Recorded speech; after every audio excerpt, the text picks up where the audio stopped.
À Fukushima, c'est un problème qui revient sans cesse par la fenêtre. Que faire des quelques 100 000 litres d'eau contaminée que la centrale produit chaque jour? Issus des pluies, des nappes souterraines ou encore du refroidissement nécessaire des réacteurs nucléaires entrés en fusion en 2011, environ 1 333 000 tonnes d'eau gorgée d'éléments radioactifs, soit 500 piscines olympiques, sont stockées ici.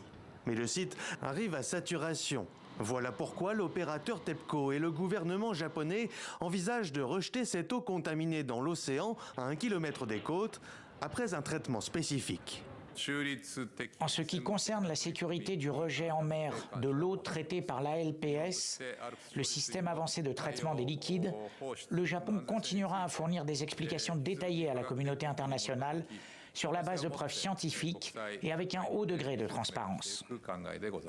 Une transparence nécessaire, puisqu'après ce système spécialement développé pour traiter les eaux de Fukushima, elles restent encore chargées de tritium. Mais d'après les Japonais, le niveau de ce nucléide radioactif qui sera rejeté dans l'océan ne sera pas différent des autres centrales de par le monde. Ne manquait plus que la validation de l'AIEA, le gendarme du nucléaire dont le directeur s'est rendu sur site. S'il a validé le plan de rejet des eaux contaminées, Raphaël Grossi a reconnu les inquiétudes.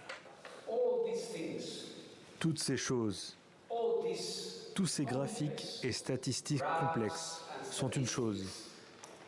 Mais la réalité des gens, la réalité de l'économie, la réalité de la société et les perceptions peuvent être différentes. C'est pourquoi nous devons avoir ce dialogue.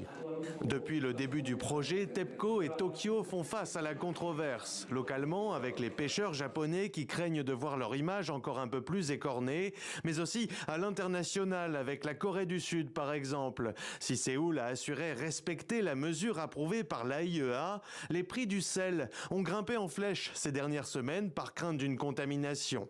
Mais les critiques les plus virulentes proviennent de Pékin, pour qui le Japon a pris une décision unilatérale.